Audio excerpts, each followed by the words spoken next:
I'm Nick Quantrill, a crime writer and fan of local music stories. I'm here today outside the Hayworth Arms to answer the question, which famous folk singer played one of his last ever gigs here on Cottingham Road? In the autumn of 1969, Nick Drake had released his debut album, 5 Leaves Left, and that's what brought him to Hull on his tour for the album. But playing live was something that Nick found really difficult. He was very much a shy and private and reclusive person by nature. And maybe the audience in Hull that night and on that tour found his kind of more modern take on folk something difficult to understand and get a grip on. But in the audience that night was Michael Chapman, the fantastic Yorkshire folk singer who was living in Hull at the time.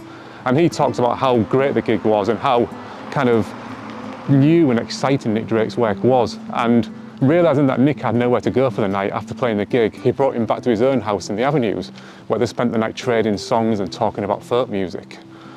But within a year, in 1970, Nick Drake had finished playing live. The shyness and the difficulty of it was just far too much for him.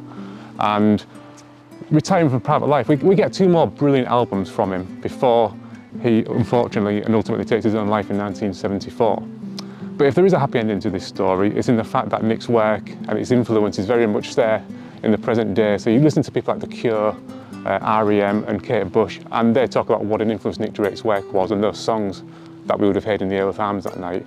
And of course, the Hayworth Arms itself celebrates Nick's life by having the Drake Bar, which you can have a drink in and listen to his music.